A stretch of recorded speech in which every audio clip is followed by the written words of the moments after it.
اللہ تعالیٰ نے ایک بڑے آنے والے فتنے کا ذکر کیا جو اتنا بھاری ہوگا کہ اس سے بڑا فتنہ کبھی آیا نہیں، بأساً شدیداً من لدنہ، اور اس کے دوران اہل ایمان کو خوشخبری دے دو کہ ان کے لیے اچھا اجر ہوگا جس میں وہ ہمیشہ رہیں گے۔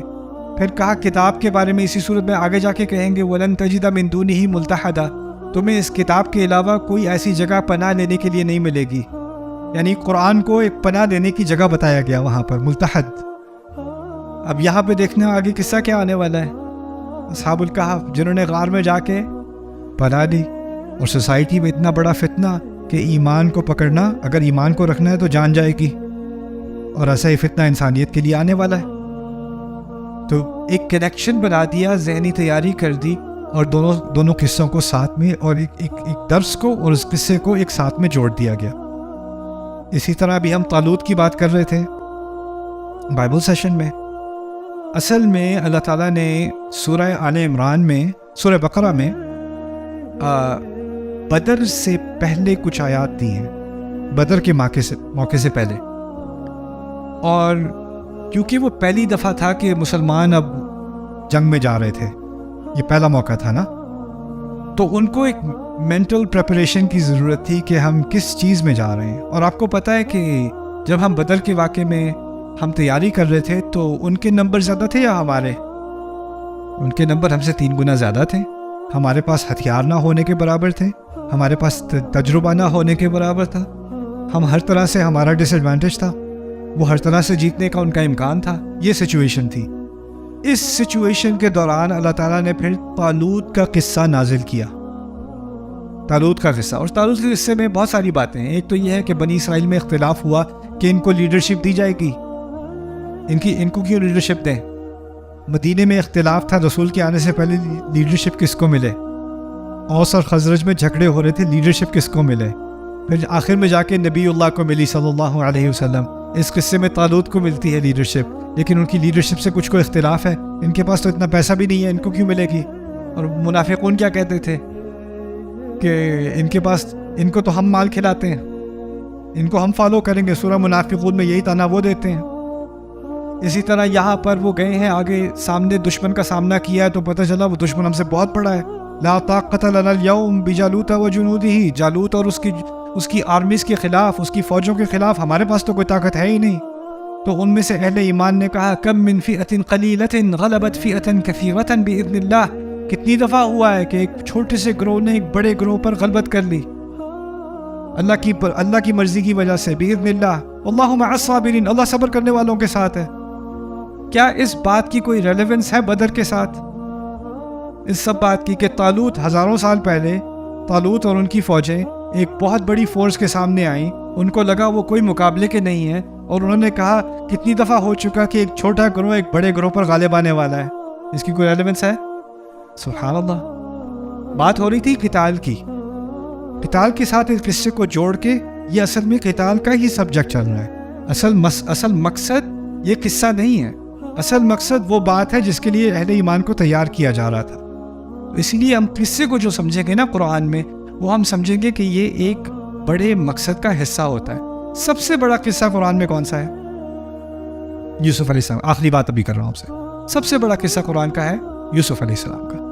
وہ بھی اصل میں مقصد اس کا قصہ نہیں ہے، اس کا بھی مقصد قصہ نہیں ہے۔ اس کے شروع میں، اس سورت کے شروع میں اور اس کے آخر میں اس کا مقصد بیان کیا ہوا ہے، اور وہ پورا قصہ جا کر اس کا مقصد آپ کو سمجھ میں آئے گا آخر میں۔ قصے کا مقصد کبھی بھی قصہ خود ہوتا ہی نہیں، اس کا کوئی اور مقصد ہوتا ہے۔ اب کیا مقصد بتایا؟ وما اکثر الناس ولو حرصت بمؤمنین۔ یوسف علیہ السلام کا قصہ آپ سب لوگ جانتے ہو، ہے؟ ان کے بھائیوں نے بغاوت کی، ان کے بھائیوں نے بہت زیادہ فساد ڈالا، ان کے بھائیوں نے اپنے بھائی کو گھر سے نکالا، اخراج کیا، ان کا قتل کرنے کی کوشش بھی کی، اس طرح بھی کہہ لیں۔ رسول صلی اللہ علیہ وسلم کے بھائیوں نے ان کے ساتھ زیادتی کی مکے میں، ان کو مکے سے نکالا، ان کو قتل کرنے کی کوشش کی۔ کچھ کامن ایلیمنٹ ہے کہ نہیں؟ آخر میں جا کے یوسف علیہ السلام اپنے بھائیوں پر غالب آ گئے، پھر ان بھائیوں نے توبہ کر لی، پھر یوسف علیہ السلام کہتے ہیں لا تثریب علیکم الیوم، تم پہ آج کوئی نقصان نہیں آئے گا. ایسا ہی ہوا ہے نا. رسول صلی اللہ علیہ وسلم آخر میں جا کے اپنے بھائیوں پر، قریش پر غالب آ گئے کہ نہیں؟ اور ان سے کیا کہا؟ آج میں تم سے وہ کہوں گا جو یوسف نے کہا تھا اپنے بھائیوں سے لا تثریب علیکم الیوم. لیکن جب یہ صورت مکے میں نازل ہوئی ہے تب تک وہ غلبے والی صورتحال ابھی تک نہیں آئی تھی، لیکن رسول کو اس قصے کے ذریعے بتا دیا صلی اللہ علیہ وسلم کہ غلبہ آنے والا ہے. اور پھر کہا وما اکثر الناس ولو حرصت بمؤمنین، جتنا بھی آپ چاہیں ابھی فی الحال لوگوں کی اکثریت آپ کی بات نہیں مانے گی. اور یہ بات اب سمجھ میں آنے والی ہے کیونکہ بھائیوں کی اکثریت اپنے باپ کی بات نہیں مان رہے تھے، یعقوب کی بات نہیں مان رہے تھے، اور وہ عرصے تک نہیں مانے.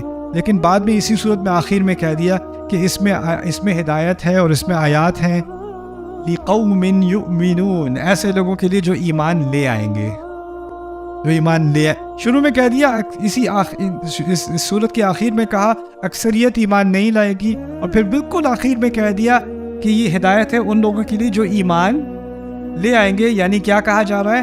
فی الحال نہیں لائیں گے ایمان، لیکن ایک وقت آنے والا ہے کہ یہ لوگ بھی ایمان لے آئیں گے، جیسے کہ یوسف کے قصے میں ہوا تھا. سبحان اللہ، سبحان اللہ. ہر قصے کا، ہر ذکر کا ایک خاص مقصد ہے. اب اس کی وجہ سے جب آپ قرآن خود سے پڑھو گے نا، تو جہاں بھی قصے کا ذکر آئے گا قرآن میں، اس پہ رک کے تھوڑا سا سمجھنے کی کوشش کرنا کہ اس کا اس صورت سے کیا تعلق ہے، اس میں جو درس سکھایا جا رہا تھا وہ اس صورت سے کیسے جڑتا ہے. آخری دماغ میں مثال آ گئی، کہہ ہی دوں. اللہ تعالیٰ سورۃ الذاریات میں کہتے ہیں ان اللہ هو الرزاق ذو القوۃ المتین. دو عجیب نام اکٹھے کیے اللہ تعالیٰ نے اس صورت میں. عام طور پہ ایسے الفاظ اکٹھے نہیں آتے جیسے وہاں پر آئے. ان اللہ هو الرزاق ذو القوۃ المتین. اللہ رزاق ہے، بہت زیادہ رزق دینے والا ہے، بار بار رزق دینے والا ہے، عجیب قسم کا رزق دینے والا ہے. اور پھر کہا کہ وہ بہت ہی زیادہ پھیلی ہوئی قوت کا حامل ہے، ذو القوۃ المتین. تو رزق اور اللہ تعالیٰ کا دینے کا رزق اور اللہ تعالیٰ کی قوت. اب دیکھنا اس سے پہلے تھوڑا پیچھے جاؤ، ریوائنڈ کرو تھوڑا سا. اس صورت میں آئے گا قصہ ابراہیم علیہ السلام کا. ابراہیم علیہ السلام کے پاس فرشتے آتے ہیں، جی کہتے ہیں کہ آپ کے ہاں بیٹا ہونے والا ہے، ٹھیک ہے. اور پھر ابراہیم علیہ السلام کہتے ہیں نہیں، کچھ اور معاملہ ہے، اور بھی کچھ ہے. ما خطبکم ایھا المرسلون، اصل میں کیوں آئے ہو، اصل مشن کیا ہے؟ ہاں جی، ہم وہ لوط علیہ السلام کی تمام قوم کو برباد کرنے آئے ہیں. ٹھیک ہے. اس قصے میں دو چیزیں آ گئی.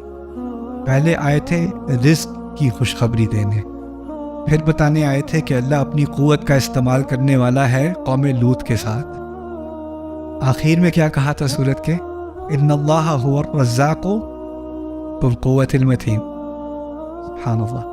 جب اس آیت تک پہنچو گے نا تو بات اچھی طرح سے سمجھ آ چکی ہوگی، کیونکہ قصے کے ذریعے سے سمجھا دی. قصے کا مقصد تھا اللہ کے یہ دو نام سمجھانا. اس طرح سمجھ لو اللہ کیسا رزاق ہے اور کیسے اس کی قوت استعمال ہوتی ہے. سبحان اللہ، سبحان اللہ. یہ ہے ایک آپ کے قرآن پڑھنے میں ایک نئی انجوائمنٹ آ جائے گی. اب خود ہی آپ سوچ میں پڑ جاؤ گے کہ یہ ہو کیا رہا ہے یہاں پہ، اس کا کیا کنیکشن ہے، یہ کیسے جڑ رہا ہے اللہ کا کلام، یہ کیسے جڑ رہا ہے. لوگ آج کل کیا کرتے ہیں، کوئی مووی نکلتی ہے تو اس کی مووی پہ وہ کامنٹری کی ویڈیوز ہوتی ہیں کہ اس کو اینالائز کر رہے ہوتے ہیں، ہے نا. کوئی گانا ہوتا ہے what was he thinking when he wrote these lyrics, what is behind these, this Rihanna song or whatever else. The people are making videos with millions of views. تبصرہ کر رہے ہیں اس کے اوپر. ہم قرآن والے لوگ ہیں یار، ہم قرآن والے لوگ ہیں. آپ نے قرآن پہ غور کرنا ہے، اس کے بارے میں سوال پوچھنا ہے. اور یہ نہیں کہہ رہا کہ آپ جا کے اپنی پھونڈی سے ویڈیو بنانی شروع کر دو. میں یہ کہہ رہا ہوں کم از کم آپ کے ذہن میں سوال تو آئے، اور پھر اس سوال کو پوچھو، اس کے بارے میں غور کرو. اس لیے میں آپ کو آخری انویٹیشن دے رہا ہوں. ایک ویب سائٹ ہے quranreflect.com. quranreflect.com میرے کالیگ صہیب سعید نے شروع کی ہے. اس کا مقصد یہ تھا کہ آپ کے ذہن میں کبھی کوئی تدبر آئے کسی آیت کے بارے میں. آپ قرآن پڑھ رہے ہو، آپ کے ذہن میں خیال آیا کہ شاید اس آیت میں کیا یہ بات کہی جا رہی ہے، کیا اس کا یہ کنیکشن بنتا ہے، کیا اس کا یہ معنی بھی ہو سکتا ہے. آپ کے ذہن میں کوئی خیال آیا، لیکن آپ کو نہیں معلوم کہ آپ کا یہ خیال صحیح ہے یا غلط ہے. اور آپ پوچھنا چاہتے ہو کہ اس کو کوئی ویریفائی کر سکتا ہے کہ نہیں، تو آپ آیت کو سلیکٹ کر کے اس میں اپنی سوچ، اپنا کوئی تدبر اپنا آپ اس کے اندر ڈال سکتے ہو، اس کو سبمٹ کر سکتے ہو. پیچھے ہماری قرآن اسٹڈی ٹیم ہے، ریسرچ ٹیم ہے، وہ اس کو پڑھتی ہے، ڈسکس کرتی ہے، اور پھر وہ آپ کو جواب بھیج دیتی ہے کہ آپ کا خیال اس بارے میں ٹھیک تھا، اگر غلط تھا تو اس وجہ سے غلط تھا، اور اگر آپ کا تدبر یا خیال اس بارے میں ٹھیک تھا تو وہ اس کو پبلک کر دیتے ہیں تاکہ اور لوگ بھی آپ کے تدبر کا فائدہ اٹھا سکیں، آپ کو اجر مل سکے. رائٹ؟ تو ہماری کوشش یہ ہے کہ دنیا جہاں میں ہم اب لوگوں کو آہستہ آہستہ جیسے جیسے قرآن میں دلچسپی ہو رہی ہے ان کو قرآن کا تدبر انوائٹ کرنے کی کوشش کریں. ہم کہتے ہیں کہ ہمیں کیسے پتہ کہ ہماری سوچ صحیح ہے کہ غلط ہے؟ بات آپ کی ٹھیک ہے، تو ہم کوشش کر رہے ہیں کہ اس کا بھی ایک میکینزم بنا دیں کہ آپ کو پتہ چل جائے کہ شاید میری سوچ اس بارے میں ٹھیک تھی، اگر غلط تھی تو اس لیے غلط تھی.